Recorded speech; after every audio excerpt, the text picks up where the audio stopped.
Assalamualaikum warahmatullahi wabarakatuh. Perkenalkan, saya Muhammad Sumiran Paputungan, dosen program studi ilmu kelautan Universitas Mula Warman. Video ini merupakan salah satu bukti dari pernyataan diri dosen, dalam hal ini saya, dalam unjuk kerja Tridharma Perguruan Tinggi pada program sertifikasi dosen tahun 2024 yang sedang saya ikuti ini. Video ini berisi tentang rekaman daripada video pembelajaran yang telah saya lakukan pada salah satu mata kuliah, yaitu mata kuliah Biogeokimia Laut. Mata kuliah Biogeokimia Laut ini sendiri memiliki kredit 3 SKS, di mana sistem perkuliahannya terdiri dari pertemuan di kelas, kemudian ada responsi, dan juga praktikum lapangan maupun praktikum di laboratorium. Video pembelajaran ini berisi hasil perkuliahan di pertemuan ke-9, yang mana pertemuan ke-9 ini memiliki capaian pembelajaran mata kuliah, yaitu mahasiswa mampu menjelaskan mangrove dan lamun sebagai ekosistem blue carbon. Dan proses perkuliahan yang diberikan dalam video pembelajaran ini terdiri dari perkuliahan di kelas yang membahas langsung materi dan juga responsi yang dilakukan melalui platform Zoom, yang mana pada responsi ini diberikan penugasan kepada mahasiswa berkaitan dengan materi yang telah diberikan di kelas. Untuk itu, selamat menyaksikan. Semoga video pembelajaran ini bisa memberikan manfaat untuk kita semua yang menonton. Di pertemuan ke-9 ini kita akan mempelajari tentang blue carbon. Sebelum kita kuliah, kita awali dengan berdoa menurut keyakinan kita masing-masing.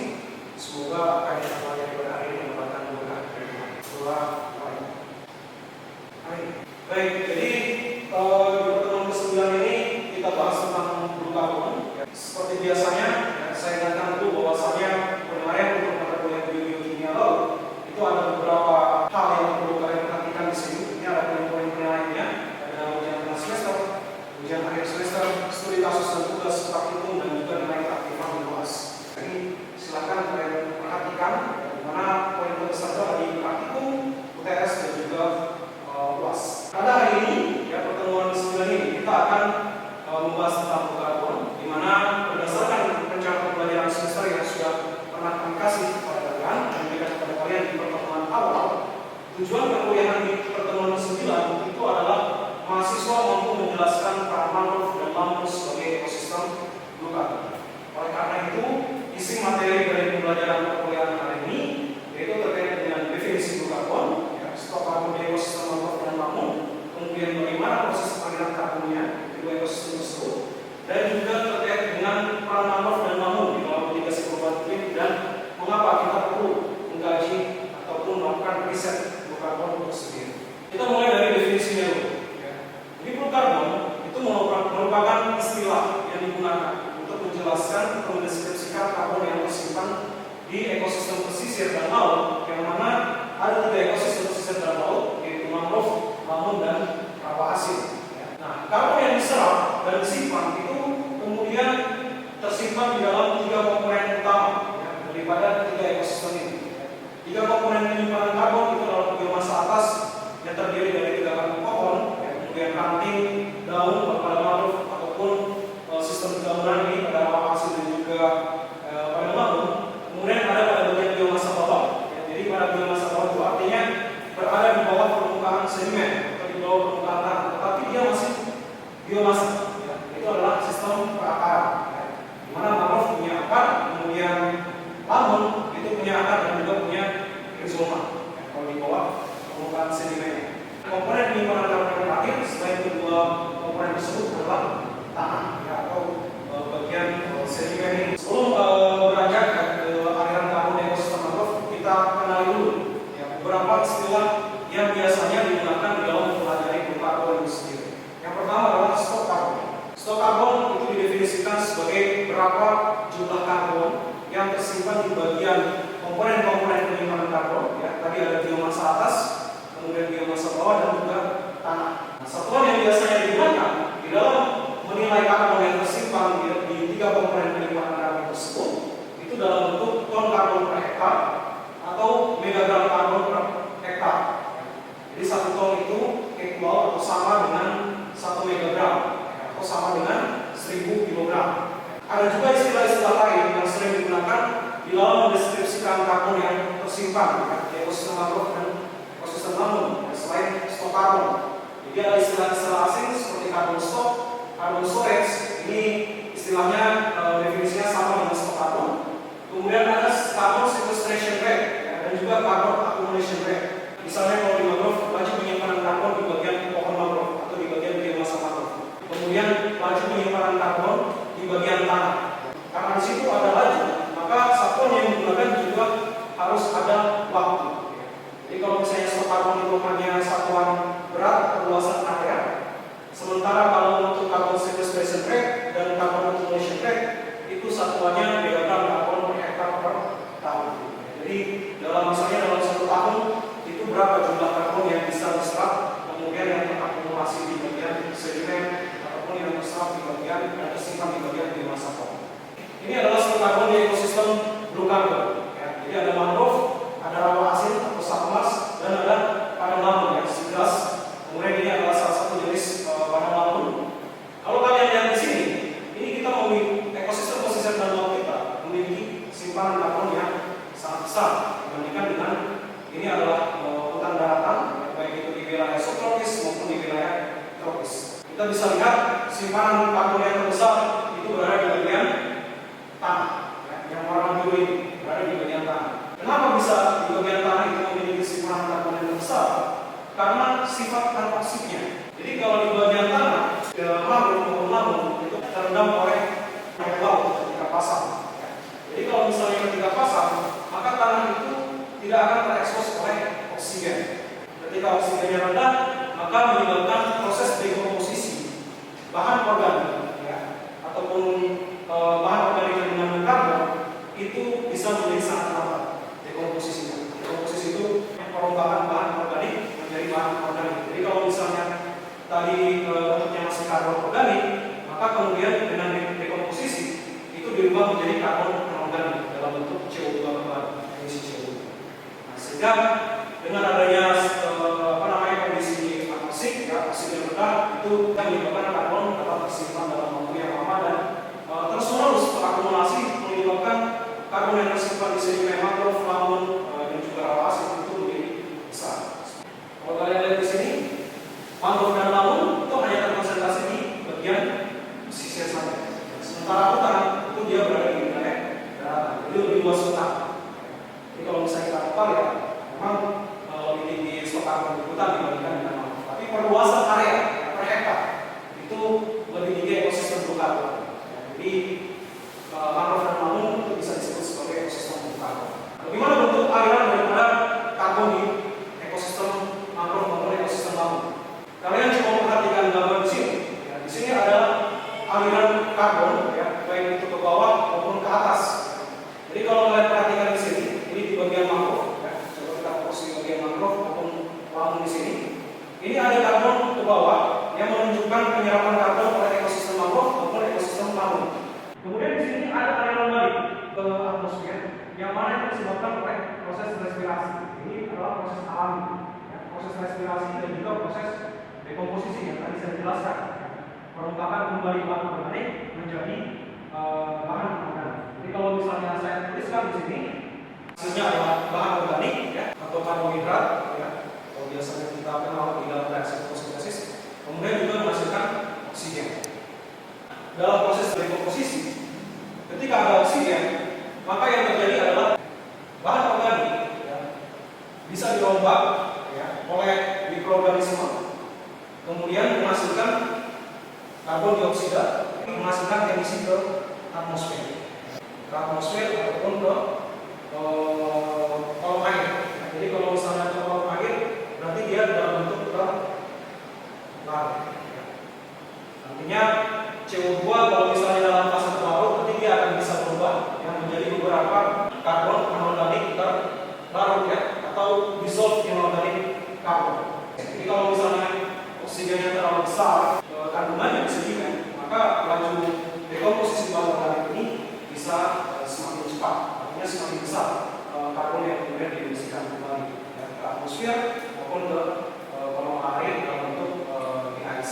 Selain daripada serapan karbon melalui proses fotosintesis dan kemudian menjadi simpanan karbon, ya, dalam bentuk produktivitas keringanan besi ini, bagian sedimen, ya, ini bisa mengakumulasi karbon, ya, baik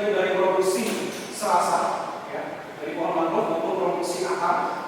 Sedimen itu juga bisa mengakumulasi partikel-partikel karbon organik yang terbawa oleh aliran air yang melewati mangrove maupun lamun. Makanya di sini ada reference flux, artinya karbon yang terbawa dari aliran sungai yang berasal dari daratan. Dan karbon yang dari laut, misalnya partikel karbon organik yang berasal dari plankton. Itu kalau misalnya mati, itu bisa terakumulasi di sedimen mangrove maupun sedimen lamun. Kenapa dia bisa terakumulasi di sedimen mangrove dan sedimen lamun? Karena ini sistem perakaran lamun dan juga sistem dedaunan lamun, di mana sistem tersebut itu bisa membantu partikel-partikel yang bersuspensi di kolom air itu bisa terakumulasi di permukaan sedimen. Partikel tersuspensi di kolom air itu bisa berasosiasi dengan partikel karbon organik, sehingga itu ketika misalnya pada saat kondisi pasang, kemudian di kolom airnya itu terkandung partikel karbon organik, maka pada saat kondisi pasang berulang bisa terjadi proses akumulasi karbon organik di ekosistem mangrove. Karena pada saat kondisi arus pasang, kondisi arus tersebut, kecepatan arus tersebut bisa direduksi oleh sistem perakaran mangrove, sehingga membuat kolom air menjadi tenang. Itu bisa memudahkan partikel tersuspensi bisa terdeposisi ke permukaan sedimen. Sehingga kita bisa simpulkan bahwasanya karbon yang terakumulasi di sedimen mangrove itu bisa berasal dari dua sumber. Yang pertama dari autochthonous, dan yang kedua dari allochthonous. Nah, sumber yang pertama ini berasal dari dalam sistem ekosistem mangrove maupun ekosistem lamun itu sendiri, yaitu autochthonous. Berasal dari produksi serasa maupun produksi akar. Kemudian terakumulasi di bagian sedimen. Sementara yang dari allochthonous ini berasal dari dua sistem, bisa dari partikel karbon organik yang terbawa oleh aliran sungai, yang tadi yang berasal dari daratan, ataupun bisa terbawa dari bersumber dari partikel karbon organik yang berasal dari laut itu sendiri, dalam bentuk fitoplankton dan partikel karbon organik lain. Makanya itu nanti stok karbon di ekosistem mangrove itu sangat dipengaruhi juga oleh waktu durasi perendaman pada saat pasang.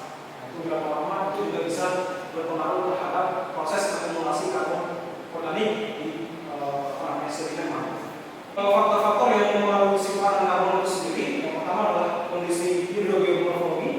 Tentunya kita sudah mengetahui bahwasanya mangrove itu sendiri tidak hanya terdapat di wilayah yang langsung berbatasan dengan laut, tetapi bisa terdapat di bagian muara sungai, bagian delta, dan juga bagian tepian itu sendiri. Nah, itu beda-beda juga proses geokimianya. Misalnya kalau mangrove yang terdapat di sungai itu mungkin bisa mendapatkan dampak langsung, masukan langsung bahan organik dari daratan, itu bisa menyebabkan karbon di sedimennya menjadi tinggi. Kemudian durasi perendaman ini berkaitan dengan hidrogeomorfologi juga. Jadi berapa lama waktu perendaman di ekosistem mangrove tersebut. Kemudian yang kedua adalah kondisi vegetasi. Tentunya kondisi yang masih alami dengan yang tidak alami itu akan berbeda setelah itu. Jadi kalau misalnya kalian melihat kan biasanya mangrove sering berubah jadi lahan tambak. Dengan mangrove yang dibiarkan secara alami, stok karbonnya lebih besar di mangrove yang secara alami. Karena kita bisa lihat kalau yang mangrove yang alami masih ada stok karbon di bagian tegakan biomasanya dibandingkan dengan kalau mangrove yang terbang. Terkait dengan perubahan fungsi lahan ini bisa mengganggu karbon yang berada di sedimen juga, terutama di bagian kedalaman 1 meter, bisa terlepas ke atmosfer udara. Kemudian yang ketiga itu adalah komposisi jenis vegetasi. Jadi antar spesies mangrove itu juga bisa berbeda-beda stok karbonnya. Di sini saya coba tampilkan ini beberapa hasil penelitian kami. Di sini kami mengukur stok karbon di bagian restorasi mangrove. Ini adalah area restorasi mangrove. Ada yang di stasiun 1, ini berumur lebih dari 15 tahun, artinya sudah 15 tahun proses restorasinya. Kemudian ini ada yang masih baru, ada yang 2-10 tahun, kemudian ada yang umurnya 2-8 tahun, artinya umurnya lebih muda. Kemudian kami ukur bagaimana stok karbonnya dalam 20 tahun terakhir, artinya stok karbon yang kita ukur di sini hanya sampai di kedalaman 10 cm, di mana kedalaman 10 cm itu kalau berdasarkan hasil analisis PB210 yang telah kita lakukan itu umurnya adalah 20 tahun. Jadi masih kita bisa katakan bahwasanya kedalaman 10 cm tersebut itu merupakan karbon dari hasil proses rehabilitasi atau restorasi. Dan kita bisa melihat di sini bahwasanya yang paling banyak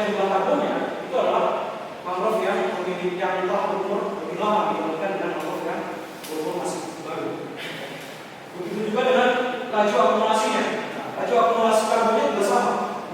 Stasiun 1 yang restorasinya lebih lama, yang umur mangrove-nya lebih lama, itu memiliki bisa menyerap karbon dalam jumlah yang lebih besar dibandingkan dengan mangrove-mangrove yang masih berumur lebih muda.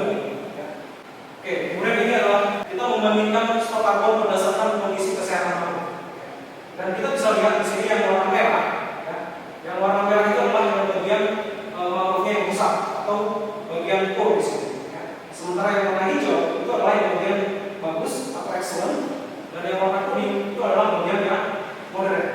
Nah, di sini ada bagian karbon yang tersimpan di bagian sedimen, yang warna yang kotak-kotak seperti ini.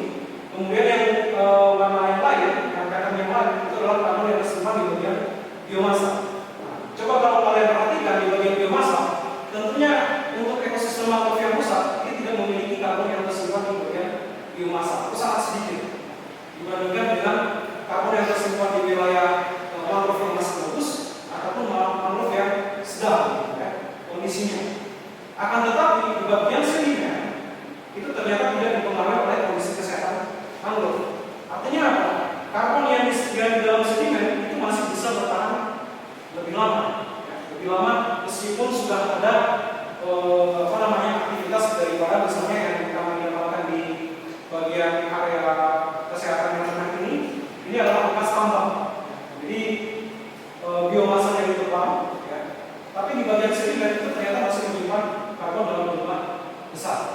Tapi kalau di sini kita bisa bandingkan bahwasanya ekosistem mangrove yang masih utuh, yang masih ada dalam mangrove-nya itu cenderung lebih memiliki jumlah stok karbon yang lebih besar dibandingkan dengan ekosistem mangrove yang sudah tidak memiliki tegakan mangrove.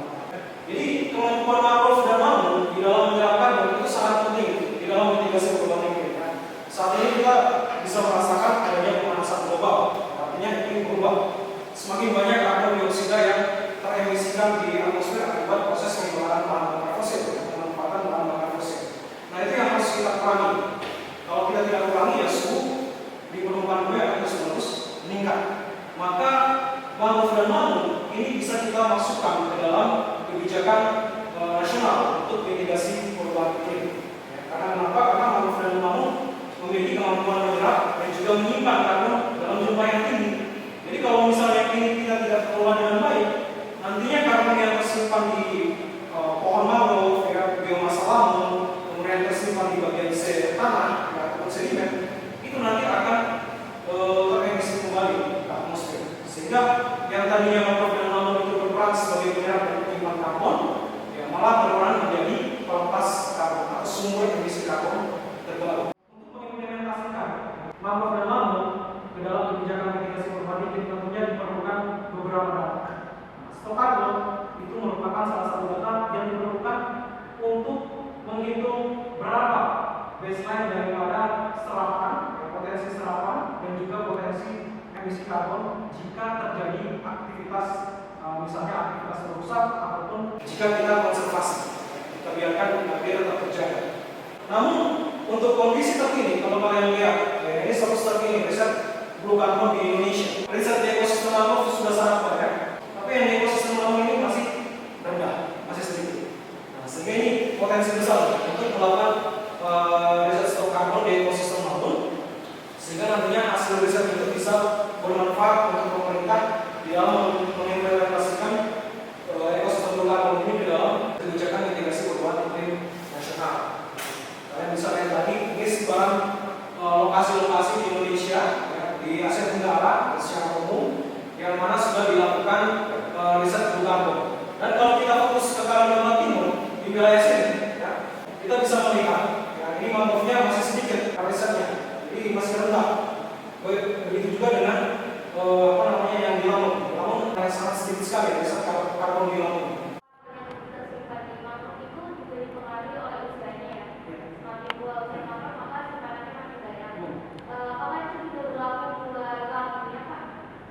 Untuk Lampung, kalau misalnya ekosistem tersebut direstorasi, ada penumbuhan baru, yang mana dimulai daripada Lampung yang masih berumur 0 tahun, ya. Kemudian kita bandingkan dengan ekosistem Lampung yang sudah lama tumbuh, ya, tentunya akan berbeda, terutama di bagian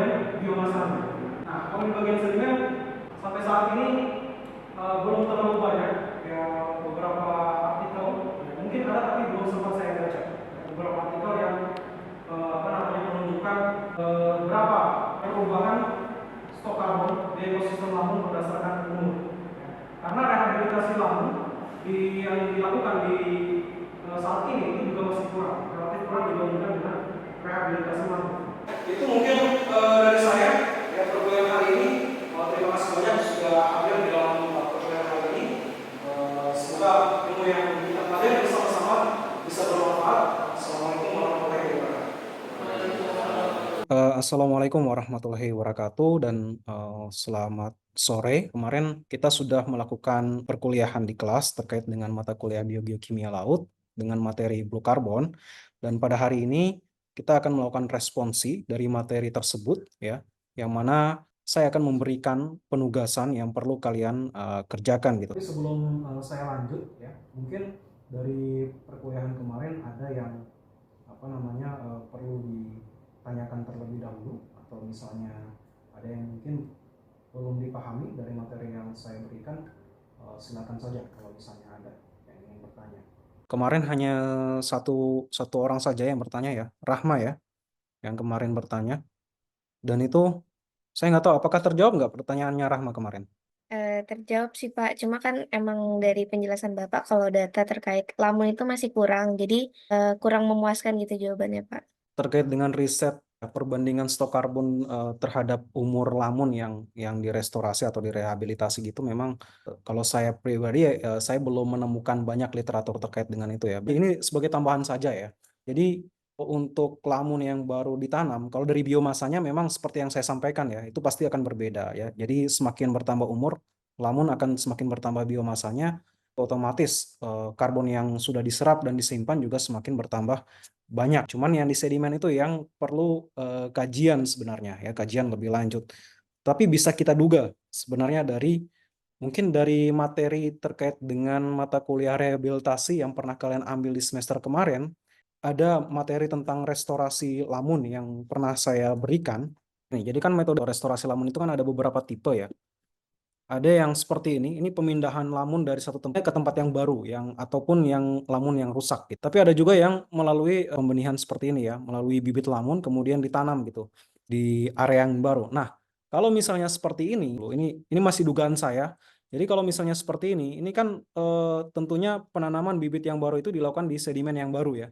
Otomatis sedimennya itu belum mengandung karbon organik yang yang terlalu tinggi seperti dengan lamun yang sudah alami, sudah tumbuh lama gitu. Mungkin seiring berjalannya waktu ya, semakin bertambahnya umur, mungkin lamun tersebut akan mengakumulasi karbon organik terutama di bagian permukaan. Sehingga nanti kalau misalnya ingin dimonitor, ya mungkin bisa diambil yang di bagian kedalaman sedimen bagian permukaan saja, sehingga itu bisa kita evaluasi apakah ekosistem lamun ini akumulasi karbon organiknya di sedimen itu bisa bertambah seiring dengan bertambahnya usia daripada lamun itu sendiri. Berbeda dengan yang tipe restorasi yang kedua.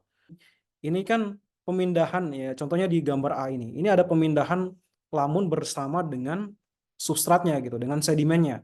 Artinya di sedimennya itu sudah terkandung karbon organik yang cukup tinggi mungkin ya. Kemudian dia pindahkan ke tempat yang baru di gambar B ini, dia pindahkan ke lokasi sedimen yang memang tidak ada lamunnya. Nah, jadi kalau misalnya seperti ini, itu tentunya karbon yang di biomasanya tentunya sudah tinggi ya, karena berasal dari lamun yang masih alami.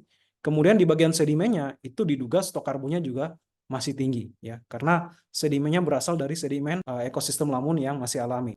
Kecuali selama proses pemindahannya sedimennya terekspos oleh udara, maka aktivitas mikroorganisme bisa menjadi cepat, jadi laju dekomposisi bahan organiknya itu bisa menjadi lebih cepat sehingga mengurangi kandungan karbon organik yang ada di sedimen. Ini bisa terlihat nggak slide-nya? Bisa, Pak. Di responsi pertemuan ke-9 ini tujuannya adalah untuk meningkatkan pemahaman mahasiswa terkait dengan materi Blue Carbon yang sudah saya berikan kemarin ya, melalui studi kasus terkait dengan materi tersebut dan juga latihan pengolahan data daripada stok karbon itu sendiri. Informasi terkait dengan bahan responsi itu semuanya sudah saya upload di Google Drive. Jadi kalian bisa akses secara langsung ya di link ini. Ya, jadi tujuan dari studi kasus ini kalian melakukan analisa terkait dengan stok karbon mangrove berdasarkan kondisi hidrogeomorfik, kemudian perubahan fungsi lahan dan genus mangrove. Nah, apa yang kalian diskusikan dan kemudian kalian analisa itu mulai daripada alasan penelitian itu dilakukan, kemudian metode yang mereka lakukan itu seperti apa, dan pembahasan hasil stok karbonnya. Hasil diskusi dan analisa tersebut silahkan kalian buatkan dalam PowerPoint. Nanti di pertemuan ke-10 kita akan melakukan presentasi kelompok. Jadi untuk pengolahan data sudah saya siapkan data mentahnya ya. Data biomasa ini sudah diambil dari 3 plot pengambilan data. Data yang kita siapkan itu merupakan data lingkar batang pohon yang sudah diukur pada ketinggian 130 cm dari permukaan tanah. Dan ukuran plot yang digunakan adalah 100 meter persegi. Kalian harus mengukur biomasa terlebih dahulu dengan menggunakan persamaan alometrik yang berdasarkan spesies terlebih dahulu. Kemudian untuk karbon di tanah sudah kami sediakan datanya itu sampai kedalaman 1 meter. Jadi setiap 10 cm itu punya data karbon dan juga data berat kering. Sampel sedimen ini kita ambil dengan menggunakan pipa core yang berukuran diameter 7,5 cm. Untuk pengolahan data ini silakan dikerjakan secara individu. Kemudian untuk persamaan alometrik yang biomasa tadi itu ada di dalam buku Karbon Mangrove karangan Firman Farid Mosoni, dan juga berat jenis daripada setiap masing-masing spesies mangrove ya itu juga ada. Dan untuk konversi dari berat biomasa ke stok karbon itu nanti kalian bisa lihat langkah-langkah perhitungannya di video pembelajaran yang sudah saya sediakan di YouTube. Begitu juga dengan perhitungan karbon di tanah. Jadi seperti ini contoh daripada perhitungan stok karbon yang dijelaskan di dalam video pembelajaran. Maka kita bisa menghitung stok karbon di tanah dengan menggunakan nilai konsentrasi karbon organik dan juga nilai daripada bulk density yang sudah kita hitung sebelumnya. Di pertemuan ke-10 itu sudah terkumpul ya hasilnya. Saya perlihatkan dulu terkait dengan bahan responsinya. Kira-kira bisa terlihat nggak di layar kalian? Bisa, Siap, Pak. Pak. Bisa ya. Ini studi kasus yang bahannya ada 2 artikel. Kemudian di bagian folder latihan perhitungan stok karbon, nah di sini ada 2 file. Yang pertama adalah buku panduan perhitungan karbon di biomasa tadi. Nah, ini adalah data yang sudah saya siapkan, data responsi. Nanti kalian perhatikan di sini ada 2 data ya, data biomasa dan juga data soil gitu. Nah, di data biomasa ini terdiri dari plot kode, kemudian spesies dan juga ukuran lingkar pohon ya pada ketinggian 130 cm. Di sini plot kodenya ada 3 ya, kalian perhatikan. Kolom yang C ini adalah ukuran lingkar batang pohon dalam satuan cm. Kemudian untuk data di bagian tanah, di sini sudah saya siapkan data berat kering dan juga data presentasi karbon organik dari setiap sampel sedimen per 10 cm. Jadi di sini ada 3 plot juga, plot 1, plot 2, dan plot 3. Sampai sini ada yang ingin ditanyakan? Pak, mau nanya sebentar. Ya, silakan. Itu berarti nanti yang latihan data stok karbon itu dihitung per plot juga kah, Pak? Atau langsung Ya, rata-rata di 3 zona? nanti dihitung per plot tampilannya. Jadi ada stok karbon di plot 1, plot 2, dan plot 3. Ya, jadi di grafik nanti ada 3 plot. Yang lain, ada yang ingin ditanyakan? Cukup jelas ya, saya pikir.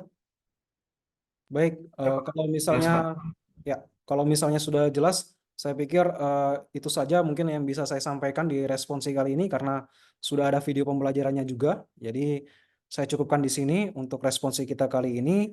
Terima kasih banyak ya. Assalamualaikum warahmatullahi wabarakatuh. Waalaikumsalam warahmatullahi wabarakatuh.